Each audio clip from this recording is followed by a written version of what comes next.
My name is Mike Lejeune, and I'm so excited to be able to participate in the Leadership Development Day that you're hosting before the conference that you're putting on in June. And I love the conference theme that you have, which is small steps, giant leaps, limitless possibilities. I think it's so critical for our industry right now. More importantly, I think it's critical for your board. It reminded me of a phrase my best friend Francis's dad used to say all the time. Francis worked for him in their small little five and dime store in South Louisiana. And Francis would work over the Christmas holidays doing a lot of different things, trying to take care of stuff, and he really didn't like doing it. And Francis's dad would come over and say, Francis, slow down, I'm in a hurry. Slow down, I'm in a hurry. When you stop and think about it, what happens is we're trying to move forward in our companies, move forward in our association, move forward in our industry. And because of the busyness that we deal with, a lot of times we run into the challenge where we don't slow down to kind of get ourselves loaded up so we can move forward at a fast rate of speed. So this day is so important for you to come together collectively. Your organization is comprised of leaders across the state of California to come together this day and share thoughts and to kind of get loaded up so you can really come out of the gates flying this year and accomplish what you want to do. And so what we're going to do is, it's not a speech. That's important for you to know. It's not a speech. It's a workshop. We're going to come together and spend a lot of time talking about some real key issues. I think the first thing we're going to look at is that they call it SPOT analysis. Some people call it SWOT analysis. I like SPOT because it's about what's the strength of your organization. What do you have that really you stand on, that drives forward? And second of all, what's the problems that you're going to be wrestling with, now and as you go forward in the next 12 months? And what opportunities present themselves to you? And then with the opportunities, there's always threats. Because what takes place is that if we stop and we look at these things and get collective minds around it, I think that you're going to be able to do the second phase, which is define major goals that collectively that you want to move forward and to narrow them down. So what are the 3 or 4 things that we really want to have impact on this year?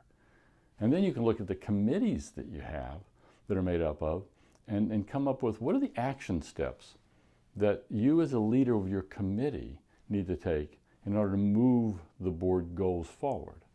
And then look at what you might do as a leader in order to make that happen. Now there's challenges that you have, and one is how do you manage the calendar?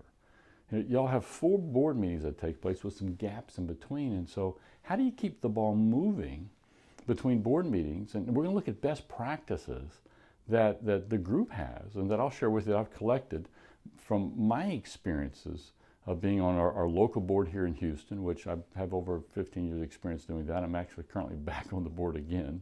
I've been president of our local as well as our state association and special projects for the National Association of Personnel Services. I'm on the board of a nonprofit ministry, and these are all volunteer organizations.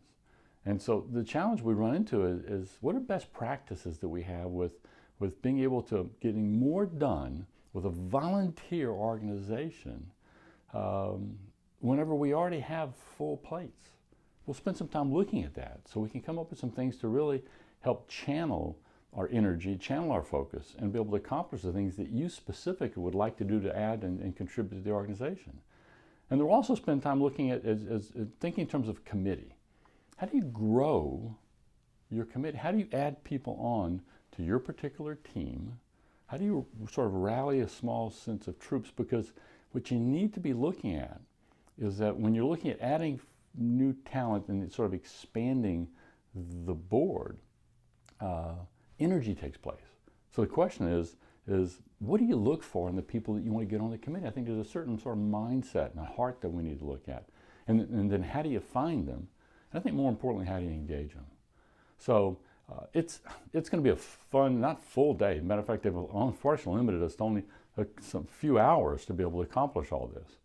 But I think that if you open your mind up and open your heart up to this experience, to be able to connect with the other people that you're going to be working with as you go forward this next year, and just to look at what can you do personally. This is the thing. That day actually is a mirror. It's a mirror for the board to look at itself as a collective organization, but I think more important than anything else, it's a mirror for you to be able to look at yourself when you think of this year. What is it that you want to do more of that you're already doing right now? Because you're doing some cool things right. What maybe do you want to do better and improve upon? And what might you do new? And narrow that down, load your guns up. We're going to slow down because, my friends, when we finish with this, you're going to be able to move in a hurry to accomplish some amazing things with your organization. I have been in this industry for over 3 decades now. I've been in trade association work for over, 15, 20 years. And one of the things that I know is true is I've heard over and over again that the California Staffing Professionals Association is always held up in extremely high regard as the way our industry should be led. You've got a great reputation. I'm honored and excited to be able to be a part of it that day. So look forward to seeing you in June.